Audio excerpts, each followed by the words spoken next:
That's all right. A lot of what I'm going to be sharing with you comes, as far as the esoteric knowledge, comes from native traditions, from the Sufi tradition, and Tibetan Buddhism. Okay? So we'll get into that a little bit later. Well, what's interesting to me about this whole idea of the hollow earth and the inner earth is that it does have a rather long history here in the West, going back the last 200 or 300 years.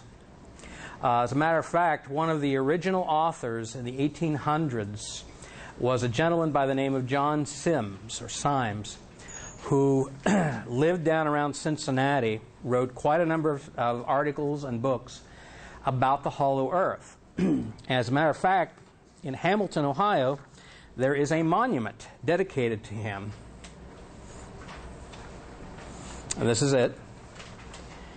And if you notice, it has a little donut-shaped or hollow earth in cement on the top of it, which I think is kind of interesting.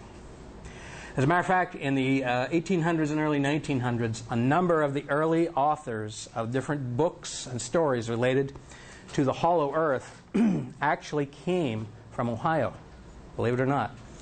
So just as we have a lot of sacred sites and a lot of UFO sightings here in Ohio, Ohio's had more crop circle sightings than any other state in the continental United States over the last 150 years. So we've had some major authors connected with the hollow earth theory come out of Ohio. Well, let's face it, for normal Midwestern people, we're really out there. But I think it's cool. I think it's cool. Okay? So I think there's something very special about Ohio, about this area. I really do. Now, I'm going to start off by talking a little bit about some of the Native American traditions related to the inner earth. Going back thousands of years, there are many, many different stories from the native peoples of North, Central, and South America and about the existence of civilizations or beings that live inside the earth. And we'll start a little bit talking here about North American traditions that talk about the inner earth, and then we'll go switch down to Central and South America.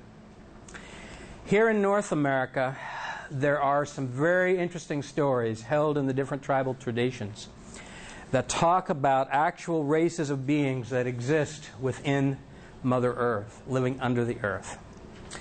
Not too far from here, as a matter of fact, in North Carolina, western part of North Carolina, Great Smokies National Park, the area around Cherokee, North Carolina, the Cherokee Reservation.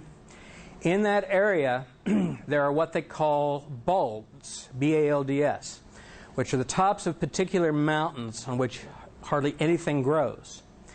In a lot of the stories of the Cherokee Nation, there are stories about entryways and the tops of those balds that lead into caverns and tunnels and even civilizations deep under the earth.